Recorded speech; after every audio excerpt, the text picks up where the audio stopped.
Areski qui est là, il va venir parmi nous. Une petite intervention de 10 minutes, un quart d'heure. C'est un ami qui est dans le milieu associatif, mais pas que. C'est un universitaire, c'est un économiste. Il est de Paris, il s'appelle Areski Damani. Il soutient aussi les actions de solidarité. Il emmène déjà lui-même concernant notamment les événements de Kabylie et les suites qu'ils sont à donner sur le plan de la solidarité. Il va se présenter certainement mieux que moi parce qu'il a vraiment plusieurs casquettes, mais c'est un bon ami qu'on a rencontré aussi dans les marches pour la solidarité Kabylie à Paris. Il a fait plusieurs ouvrages et il traite beaucoup de la question de la relation entre la France et l'Algérie. Comme là, je vous montre un peu un de ses derniers écrits. Peut-on laisser faire l'État sans rien faire? Il y a plusieurs thèmes dans ce qu'il fait. Il est assez, je dirais, sur plusieurs thèmes. Nous, ce qui nous intéressait un peu plus, c'était le thème de la solidarité et aussi comment, au-delà de la solidarité, envisager une coopération économique avec l'Algérie pour ceux qui voudraient éventuellement lancer des projets. Et on est suivi en direct sur Facebook, ça va être sur YouTube, et la radio Passel FM. Il va nous faire une petite intervention de 10 minutes, un quart d'heure. Ensuite, si vous voulez un petit échange. Et après, ça va être le côté un peu musique, avec, j'ai vu Nazaria là-bas qui nous a rejoint, qui va faire aussi un chouette traditionnel avec notre ami Jamel à la flûte. Il y aura aussi Salah Mansour et d'autres choses. Et on remercie Farouk et l'équipe de Georgia Magazine pour le direct sur Pastel FM. Areski, à toi la parole. Ton truc est mobile ou pas? On peut sortir, bien sûr. Si je n'aime pas qu'on m'attache, tu comprends? Vas-y. C'est toujours la liberté. Alors, bonsoir. Bonsoir. Azul Dawan, je pense que vous comprenez tous. Hein? Pas de souci. Alors, si je dis des bêtises, je vous demande d'avance de me pardonner, parce que j'ai affaire à une population très exigeante, elle est très jalouse de sa liberté et de beaucoup de choses, et tant mieux. On va essayer juste de passer un petit moment, comme l'ordi l'a suggéré, d'une manière la plus intelligente, la plus efficace pour tout le monde. Alors, en ce qui me concerne, comme l'ordi l'a dit, ça fait un moment que j'écris, je milite et j'enseigne. Mon premier grand combat, ça a été le combat que certains peut-être dans cette salle connaissent, c'était tout ce qui tournait autour des droits civiques. On a amené beaucoup de jeunes dans les années 80-90 à s'inscrire sur les listes électorales et surtout à leur demander de s'engager comme acteurs dans la vie politique. Et on a des résultats concrets dans cette région, dont Roubaix, plus célèbre. Salem, il a été élu. Cassette, que vous connaissez tous, puisque vous êtes, je pense, majoritairement, vous êtes de Roubaix. C'est quelqu'un, c'est une personne que notre mouvement à l'époque a négocié avec Didi Jean, qui était maire de Roubaix à l'époque, et puis avec Delbar, sur Dakar, partout. Et maintenant, c'est une affaire, je dirais, cette dimension, cette conscience politique. Ces jeunes et ces moins jeunes, issus de l'immigration, n'ont plus besoin de personne, puisqu'ils ont compris. Ils ont compris deux choses. La première, tu ne peux pas passer toute ta vie à marcher ou à organiser des concerts pour faire avancer ta cause. Ce qui est important, c'est de prendre ses responsabilités, c'est de dire je suis là, je suis citoyen français avec toutes nos différences, et on rentre dans les institutions, on rentre partout pour faire changer les choses concrètement. Ce message, je pense qu'aujourd'hui, que ce soit en France ou en Europe, il est très largement acquis. Donc, Jean relate pas mal d'histoires, de négociations dans cet ouvrage. À la fin de cette expérience, comme ça va m'aider à rentrer dans le vif du sujet, à la fin de cette expérience, qu'est-ce que j'ai compris? J'ai compris que dans un pays démocratique, acceptons-le, de manière relative, parce que la démocratie, elle est relative. Si on compare la démocratie aux États-Unis avec la France, c'est pas la même chose. Si on compare la démocratie en Israël avec la France, c'est pas la même chose. Si on compare la démocratie en Algérie avec la France, c'est pas la même chose. Donc nous, on va supposer que cette démocratie nous permet d'envisager des situations, des rapports de force démocratiques. La première grande conclusion que je vais tirer de cette grande expérience de droit civique, c'est qu'on s'est rendu compte qu'on marchait avec une seule jambe, uniquement avec la dimension politique. Il nous manquait la deuxième jambe, qui est la dimension économique. Et c'est là où la réflexion avec des amis, on s'est dit, il faut maintenant essayer de construire, comme on a construit la conscience politique, il faudra maintenant faire comprendre, créer une dynamique économique pour que, justement, à l'instar de ce qu'on vient d'évoquer dans le terme de solidarité, etc., qu'on ne soit pas tout le temps dépendant d'aller quémander dans les associations, à travers les associations, à travers les institutions politiques qui sont toujours des rapports de force, être autonome. Donc là-dessus est venue l'idée, la première grande idée, de construire, de bâtir, en toute logique, et historiquement, on aurait dû le faire depuis très longtemps, ce qu'on pourrait appeler un peu le pendant de l'Europe, mais à partir de la Méditerranée. Donc on a rêvé, on a fait ce grand rêve, pourquoi pas une grande Méditerranée, une grande union de la Méditerranée entre les 27 pays du pourtour de la Méditerranée, nord et sud. Alors, pourquoi on a été sur ce créneau? Parce que tout simplement, on s'est dit, avec ce que nous vivons aujourd'hui, toutes les menaces, qu'elles soient philosophiques, qu'elles soient religieuses, qu'elles soient politiques, les extrémismes sont nés fondamentalement dans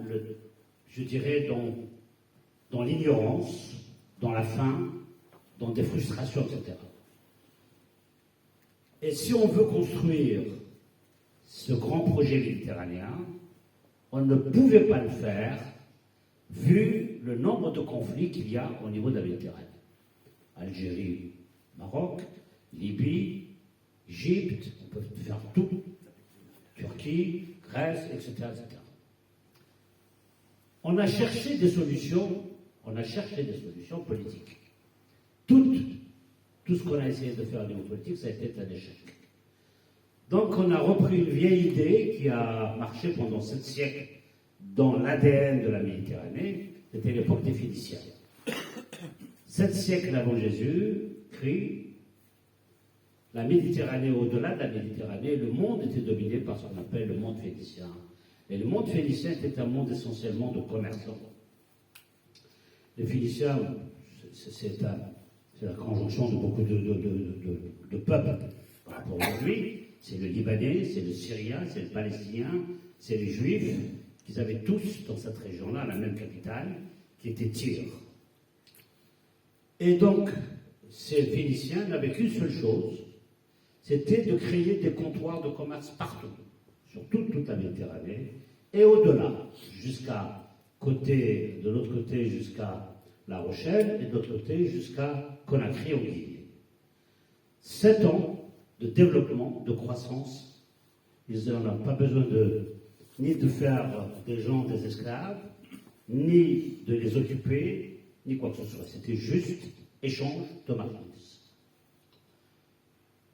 Il fallait donc, on s'est dit, il faut revenir, il faut retrouver, puisqu'on a pu construire cette année de bonheur, de croissance, de développement autour de cette idée primauté de l'économie sur la politique, reprenons ce schéma. On a repris ce schéma, mais on ne pouvait pas passer par les institutionnels, par les ambassades, etc., parce que sinon on va retomber dans les mêmes considérations, les mêmes contraintes. On a pris plutôt l'option de travailler, d'utiliser les nouveaux moyens de technologie, tous les réseaux, et on a bâti comme ça un réseau qui aujourd'hui, à travers le monde, on a à peu près 2000 représentants à travers le monde. Nous sommes présents quasiment dans tous les pays. Donc notre objectif, c'est essentiellement travailler, développer les partenariats au niveau économique les partenariats derrière. C'est-à-dire aujourd'hui, vous me dites qu'on a besoin de quelque chose en Argentine, au Canada, au Zimbabwe, je ne sais pas où, en Afghanistan, n'importe où. On a des gens en direct. On n'a pas besoin de passer par les ambassades, par les, etc., etc. On passe directement. Et bien sûr, ce direct permet à tout le monde de devenir des hommes d'affaires, de devenir des apporteurs d'affaires. On a fait de tout ce monde une dynamique de développement et une dynamique de ressources. Parce que bien évidemment, si vous n'intéressez pas les gens, et c'est normal et c'est humain, bien sûr, le résultat ne sont pas. Donc, à partir de ce créneau, on s'est dit on va créer des revenus, on va créer de la richesse, et on va pouvoir enfin négocier, on va pouvoir enfin, je dirais, financer indépendamment de toute considération politique ou négociation ce que nous voulons financer. Alors, à partir de cette dimension économique, par exemple aujourd'hui, c'est ce que je disais à Nordine, si je prends votre région, la région du Nord, ou les Hauts de la France, je ne sais plus comment on appelle ça maintenant, les Hauts de France, avec tout ce que nous avons aujourd'hui, par exemple, je prends uniquement au niveau d'Afrique, nous représentons officiellement beaucoup de pays ici en Europe, je parle économique, hein, des chambres de commerce directement, on les représente, on négocie ici en Europe. J'ai dit à Nordine, ça pourrait être peut-être une chance pour toutes les entreprises, pour tous les gens qui ont envie de prendre la région du Nord, avec ces pays, dans le partenariat, dans l'exportation, dans la mise en place de projets, etc. Ça, c'est pour parler très concrètement. Aujourd'hui, sont disponibles tous ces pays-là. Si on a des choses qui peuvent faire travailler, qui ont envie de travailler avec ces pays-là, ils sont disponibles. À partir de là, bien évidemment, les questions de solidarité sont venues naturellement se poser. Bien sûr, je sais que Nordine et tout, on a commencé surtout avec l'histoire du Covid et de l'oxygène. Nous, comme beaucoup d'autres gens, on a réagi, on a envoyé un certain nombre de concentrateurs avec tous les problèmes que vous connaissez, que vous avez rencontrés, que nous avons rencontrés, mais tant bien que mal, on a réussi à faire passer un certain nombre de concentrateurs concrètement. Et malheureusement, tout de suite après cette calamité, après cette malédiction, est venue une deuxième malédiction, qui, comme vous le savez aussi, c'est les feux. Qui est responsable des feux, etc. Ça, c'est le volet politique. On va aller à l'essentiel. Et bien évidemment, là-dessus, on a lancé une très grande opération qu'on a intitulée « Un olivier pour la Kabylie ». Alors, je voudrais juste ouvrir une petite parenthèse sur cette appellation « Un olivier pour la Kabylie ». Beaucoup me disent « Mais pourquoi tu n'as pas mis un olivier pour l'Algérie ?» Je lui dis, si c'était vrai, si je dois le faire pour toute l'Algérie, je l'aurais appelé un olivier pour l'Algérie. Or, je vais le faire que pour la Kabylie. Je peux m'expliquer pourquoi la Kabylie, il n'y a aucun souci, j'ai aucun problème. D'accord? Vous connaissez tous l'histoire, c'est là où ça a brûlé, etc., etc.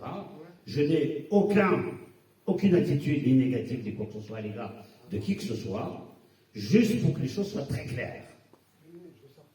Parce qu'il y a aussi quelque chose qui se développe depuis un moment, ce qui me fatigue profondément, c'est que pratiquement aujourd'hui, dès que tu dis Kabylie, on te taxe tout de suite de séparatiste. Ça devient simplement insupportable.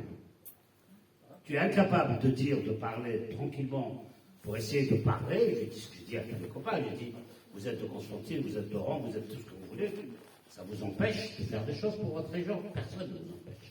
Fait.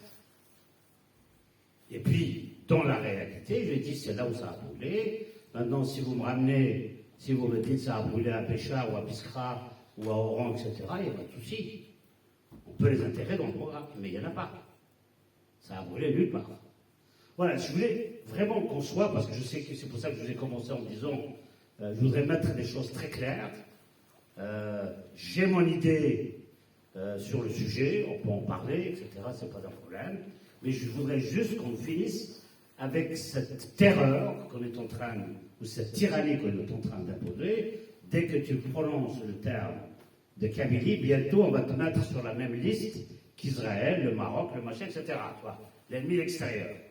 Basta, ça suffit. C'est déjà fait peut-être. Je préfère le dire et le redire, d'accord? Je ne me laisserai pas faire, ce pays n'appartient à personne, il appartient à tout un peuple. Si on est arrivé à ça, ce n'est ni les Kabyles qui sont responsables de ça. Aujourd'hui, de toute façon, c'est quoi? Ils font tout pour jeter, pour montrer à ces Kabyles qu'ils ne sont pas des Algériens. Parce que sinon, la situation serait beaucoup plus simple, on peut l'évoquer dans le débat. Sinon, on va s'égarer. Il n'y a aucun souci. Donc, là-dessus, on a mis en place, à partir de Marseille, on a été rencontrer les amis du port d'Alger, qui sont une grande équipe, je ne sais pas s'il y a ici parmi vous des gens de Bouzgane. C'est des amis de Bouzgane qui sont là-bas, qui nous ont organisé une place conséquente. On a trouvé 2 bateaux. On a quasiment négocié toute la logistique. On a trouvé un fournisseur de toutes les plantes. Même, on a fait une étude sur place auprès d'une école à Tizi au niveau agriculture pour essayer, parce que beaucoup m'ont appelé pour me dire si on peut améliorer, profitons de cette catastrophe pour améliorer les espèces. Donc c'est ce que nous sommes en train de faire, particulièrement au niveau de l'olivier. Si on peut faire un olivier qui puisse produire de l'huile d'olive qui est compatible avec le palais, avec le goût européen, puisque dans l'olivier, c'est pour l'exportation. Vous connaissez très bien l'huile que nous avons aujourd'hui. Nous, on est habitués, il n'y a pas de souci, il ne nous pose pas de problème. Au contraire, bien au contraire, on adore ça. Mais en revanche, si vous faites goûter un Gaulois ou une Gauloise, ça pique. C'est pas tellement ce qui est recherché. Donc voilà, on en profite. Comme les gens, par exemple, de Bouillera, ils m'ont dit non. Ils m'ont dit, nous, les oliviers, ça ne pousse pas chez nous. Ce qu'il nous faut, c'est de la vigne. Je dis, la vigne, pourquoi faire? Ils m'ont dit, pour faire quelque chose de rentable. Je dis, alors, vous voulez de la vigne pour faire du vin ou vous voulez faire de la vigne pour faire du raisin de table? Ils m'ont dit, ce qui rapporte. Je leur dis, ce qui rapporte, c'est le vin. Est-ce que tu es capable de faire une unité de production pour faire du vin, etc. Il m'a dit, pourquoi c'est interdit? J'ai dit, c'est toi qui es à Bouillera, c'est pas moi. C'est toi qui veux faire ça, c'est toi qui dois savoir si tu peux le faire ou pas. Tu cherches la rentabilité, c'est bien, c'est-à-dire qu'ils pensent que c'est mieux de profiter pour faire quelque chose de rentable, etc. Voilà. Donc, là-dessus, on attend maintenant, tout est réuni, on attend une seule chose, c'est la garantie que nous puissions remplir ce bateau et arriver tranquillement à Bougie sans qu'il y ait, bien évidemment, tous les problèmes que vous connaissez. Donc j'attends des garanties pour qu'on passe à l'action. Mais on a profité aussi, dans cette réflexion dont on est tout à l'heure Nordine, évoquer le cas de l'ambulance, c'est très très bien, c'est excellent. Nous, on travaille plutôt, j'ai rencontré tous comment on appelle ça, les pompiers de la région PACA, avec qui j'ai négocié s'ils peuvent nous s'offrir quelques camions, vous avez les premiers camions d'intervention. Parce que comme vous avez vu, on tire les conclusions de ce qu'on a vu. Le temps que les Canadaires arrivent, le temps, etc., la moitié de la Kabylie a brûlé.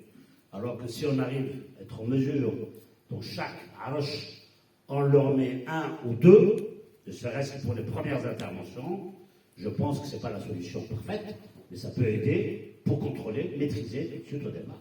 Donc là-dessus, pareil. Alors maintenant, on m'a sorti un arrêté, je ne sais pas quoi, moi je découvre ça tous les jours avec ce pays. On m'a dit, il faut que ce soit des neufs. Je dis, si vous voulez du neuf, c'est à vous de les faire, pas à moi. Donc là, on est en train de négocier, on a les garanties des pompiers, retaper, réviser, toutes les garanties que c'est nickel, c'est pas de la ferraille. Donc voilà, donc c'est les 2 axes sur lesquels on travaille pour essayer d'équiper la Kabylie Alors là, sans distinction de village, ni de montagne, ni de quoi que ce soit, ça c'est pour tout le monde. Ça, c'est des actions sur lesquelles on travaille spécifiquement pour la Guinée. Mais nous travaillons aussi sur l'Afrique. Nous travaillons beaucoup sur l'Afrique aussi. On travaille avec une multinationale qui a sa propre fondation en République du Congo, sur lequel on a fait 4 programmes essentiellement orientés vers la femme et les enfants.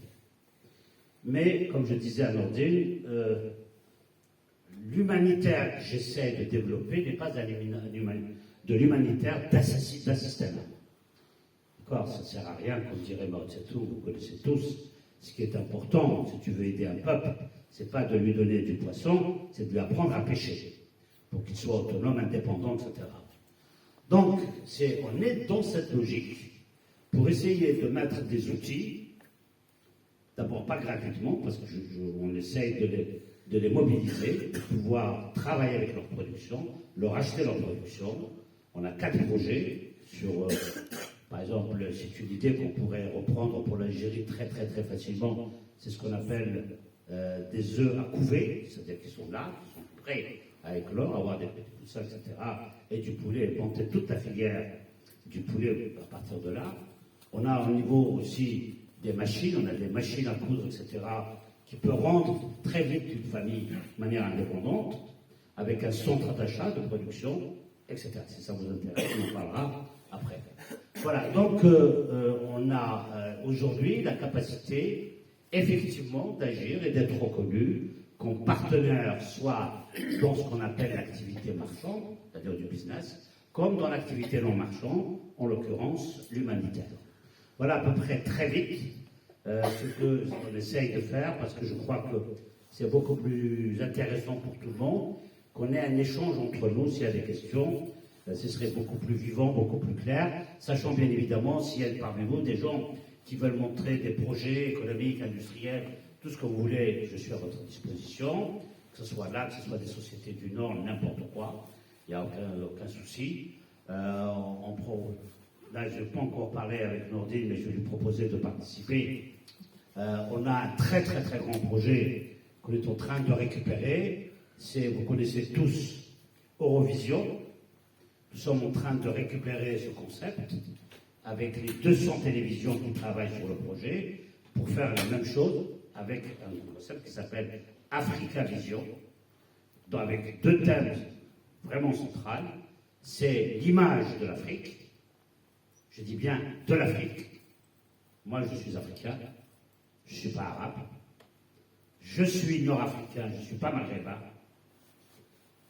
D'accord? Pour que les choses soient très claires. Je fais partie du continent africain. C'est pas, je veux dire, ça c'est d'une simplicité absolue. Le Maroc fait partie du continent africain. L'Algérie fait partie du continent africain. La Tunisie fait partie du continent africain. Ce n'est ni la volonté de Dieu ni de quoi que ce soit.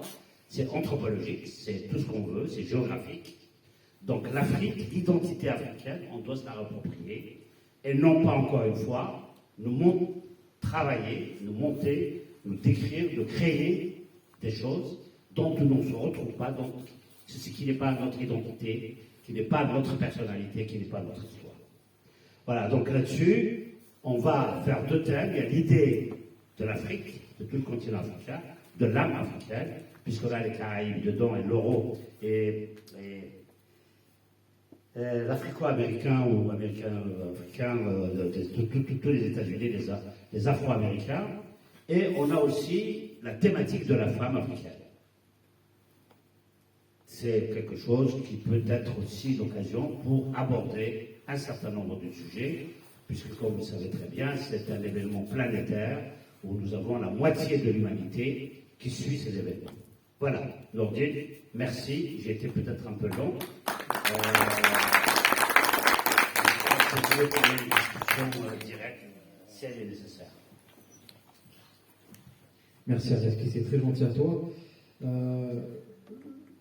Très simplement, moi j'ai des amis qui ont peut-être des projets pour l'Algérie, ils ont envie de développer une relation économique. Je Je pense que c'est important qu'ils aient ton contact, en sachant qu'ils vont le retrouver sur le Facebook d'Humanitaire Diversité et au niveau de la Radio Pastel, parce que beaucoup ont des idées pour l'Algérie, mais ils n'ont pas une connaissance du terrain. Pour beaucoup, ils ne connaissent pas du tout l'Algérie, donc c'est dire le travail qu'il y a à faire, le travail d'approche. Et je pense que des personnes comme toi, au travers de ton association, ta fondation, tu as fait une fondation, c'est ça? Là, c'est l'association Maison pour... la Maison de l'Union méditerranéenne. La Maison de l'Union méditerranéenne. Donc ça peut être au travers des personnes comme toi et les organes qui t'accompagnent, des espèces de facilitateurs pour mener ces projets.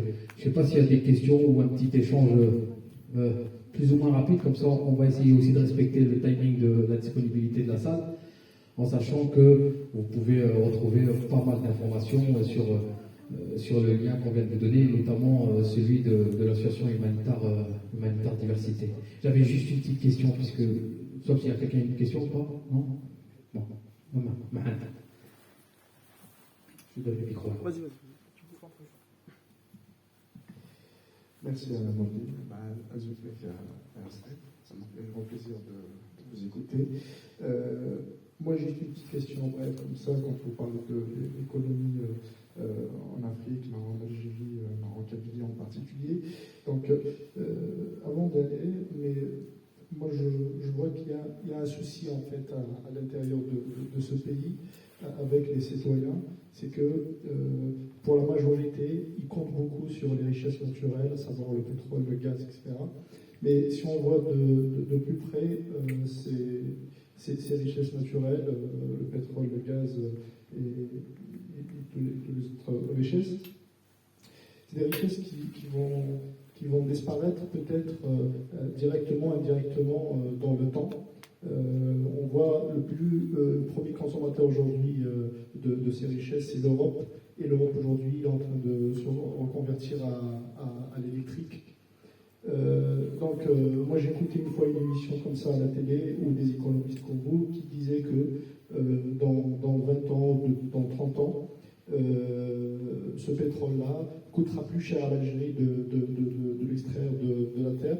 Et puis donc du coup, il vaut mieux le laisser. Donc le premier problème aujourd'hui, c'est le peuple. Comment on va faire, c'est-à-dire oublier cette idée de compter beaucoup sur cette richesse plutôt que d'y aller merci. Merci. Là, tu as soulevé un problème qui n'est pas spécifiquement à l'Algérie.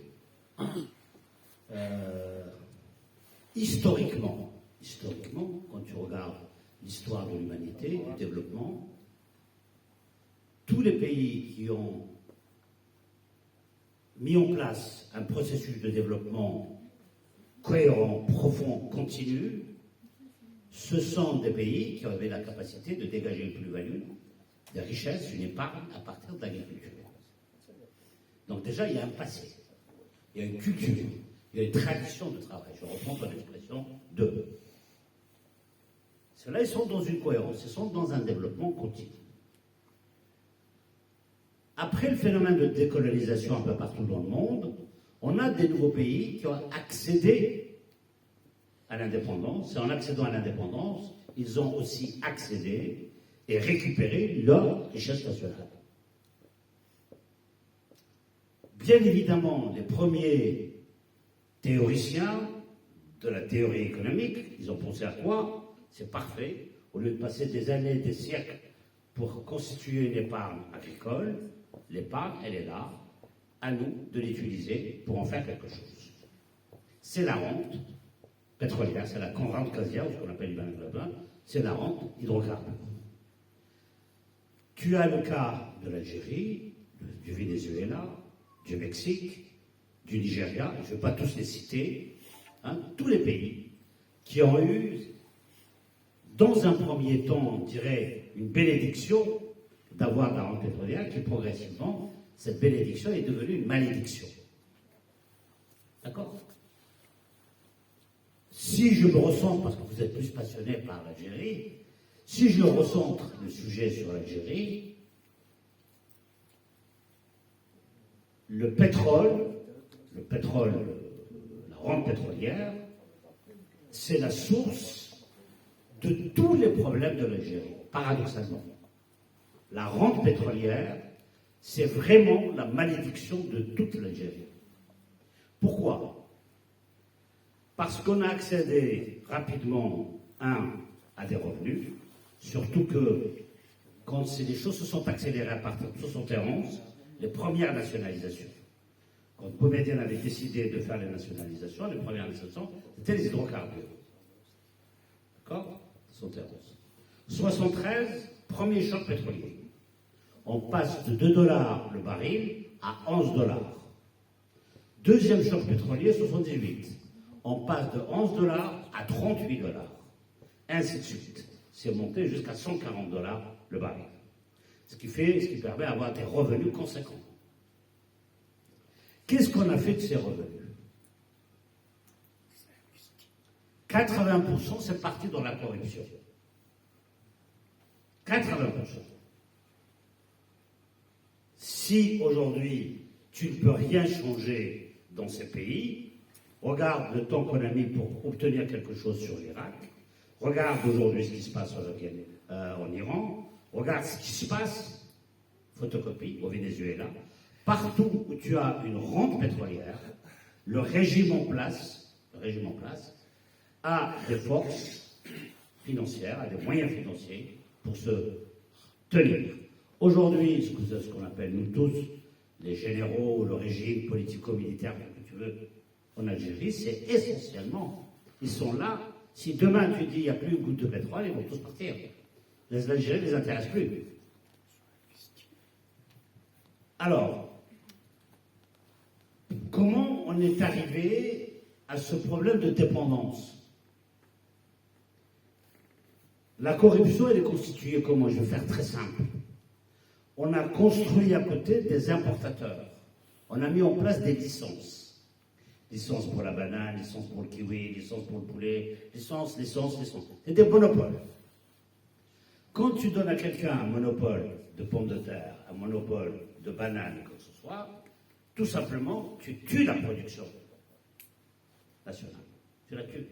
Parce que quand tu vas l'importer, le fellah qui va aller travailler sans raisin, sans l'huile d'olive, etc., il ne pourra pas la vivre, il ne pourra pas faire face à la concurrence du produit qui est importé. Donc, le fellah, il va le faire une fois, 2 fois, et après il dit, je travaille pour rien, j'abandonne. D'accord? Donc, tu as ce phénomène, mais avant ça, il y a eu un crime qu'on ne dicte pas, qu'on ne parle pas trop, c'est dans les années 70, c'est lorsqu'on a essayé de créer ces fameux villages socialistes. Je parle de l'agriculture. Ces villages socialistes, on a fait comprendre aux Algériens, votre terre, cette terre ne vous appartient pas, mais vous avez le droit d'exploiter, on vous construit une maison rapidement en briques, vous êtes, etc., et vous êtes une force de travail. C'est un capitalisme d'État qui se met en place, avec une cohérence avec l'industrie. L'agriculture devait servir de débouché pour l'agriculture. Et pour l'industrie, pour avoir une cohérence du modèle soviétique. D'accord? Je fais très vite, parce que je n'ai pas envie de saouler les autres qui écoutent sur des choses très techniques. Voilà, donc si tu veux, on a fait tout pour nous arracher totalement de la production. Jusqu'à présent, bientôt 60 ans d'indépendance, on est toujours à 98% de dépendance de la rente pétrolière. C'est-à-dire que, à peine ces jours-ci, depuis 1 an, on arrive à exporter une pomme de terre, un oignon, etc. À peine. Je dirais encore plus tragique. Aujourd'hui, vous connaissez tous, quand vous allez en Algérie, ce que vous trouvez dans le marché, ça ne vient pas d'Amétidja. Ça ne vient pas de la région verte du nord d'Algérie. Ça vient du sud, ça vient du désert. C'est-à-dire qu'on est là, heureusement, il y a le désert qui t'envoie l'artichaut, qui t'envoie le poivron, tes piments, etc. Sinon, tu vas continuer à importer. Donc, on a massacré par cette technique, on a massacré toute la production. Et ça, tu l'as partout. Partout. Il y a 2 phénomènes tout à fait, qu'on n'en parle pas du tout, nordiques. Ce serait bien de mobiliser la région du Nord et d'essayer d'avoir une réflexion là-dessus.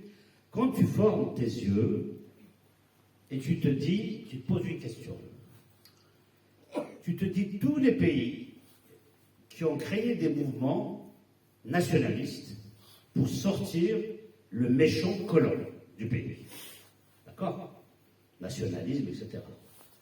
C'est pourquoi, si on a décidé de mobiliser le peuple, en Afrique, partout, c'est pour mettre le colon dehors, récupérer la dignité, récupérer la justice, récupérer la santé, avoir tout en mieux. On est d'accord là-dessus. Sinon, je ne sais pas pourquoi tu vas te sacrifier. Tu fermes les yeux, tu fais le tour du monde. On va mettre l'Algérie comme tout, comme ça ne va pas crisper les gens. Aucun pays sur cette terre n'a créé un mouvement de décolonisation qui a accédé à l'indépendance et qui a promis quelque chose de légèrement supérieur à ce qui existait avant. Dans toutes les formes coloniales, espagnoles, portugaises, américaines, allemandes, italiennes, etc. Et ça, c'est un vrai sujet de réflexion. Il n'y en a pas un pays qui a réussi à s'en sortir, il n'y en a pas un pays qui a, que ce soit politiquement, en termes de démocratie, ou bien économiquement. C'est des vraies questions. Ceux qui ont pris le pouvoir, au nom de la légitimité historique, j'ai fait la guerre, donc j'ai le droit de gouverner, et donc je gouverne, etc. Tu transposes ça en Algérie, ça donne quoi? Ça donne une première malédiction avec Ben Bella, ça donne une très grande malédiction avec Boumediene, et ça continue. Tu as eu une forme de militarisation et d'appropriation de la rente pétrolière, auquel on a rajouté, et ça en France on sait très bien faire ça, la mémoire qu'on exploite à fond, et un nationalisme exacerbé. Parce que tu sais très bien, les Algériens, tous, on ne fait pas la différence entre nationalisme et patriotisme. Nationalisme, c'est l'époque où tu es en guerre. Tu vas mobiliser contre ton ennemi. Le patriotisme, c'est une fois que tu as fini la guerre, tu mets le nationalisme. C'est fini, tu le mets dans les archives, tu le mets dans un musée, et tu reprends quelque chose de plus joli, de plus beau, qui produit de l'amour, l'amour au sens fraternel, l'amour au sens humain, c'est le patriotisme. Le patriotisme, c'est aimer ton peuple, c'est aimer toi, aimer, etc. Or, nous, on a tout construit en Algérie sur la haine de l'autre. Tu dis à quelqu'un algérien, juif, ah bah. Tu dis à un Marocain, oh là là là là là. Tout est construit sur la haine de l'autre. C'est terrible. C'est terrible. C'est comme si, en étant contre les autres, tu fais avancer ton pays. Alors que tout simplement, tu aspires du bien pour ton pays. D'accord? Tu ne rêves que d'une chose, que ton pays soit bien, qu'il a tout ce qu'il faut, et que tes voisins aient tout ce qu'il faut, etc.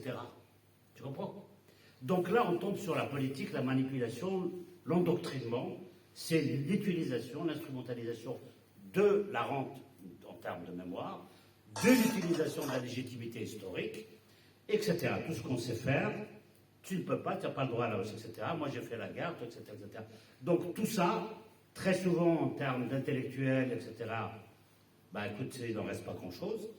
Donc on a une rente pétrolière qui ramène des milliards. Ces milliards sont utilisés. Le premier secteur qui est très développé en Algérie, qui a des budgets quasiment 30 à 40% du budget national, c'est l'armée. Voilà. Donc aujourd'hui, la question qui se pose, comment peut-on revenir à la production marchande réelle? Il y a une seule solution, pas deux. C'est la privatisation. Et la privatisation va tomber sur un autre problème. Le pouvoir en place aujourd'hui, il a trois ennemis. Il a d'abord vous, la diaspora. Pour lui, c'est un ennemi. Pourquoi? Parce que vous êtes né à l'étranger, vous connaissez le droit, vous connaissez la justice, vous êtes, etc., etc., vous les dérangez.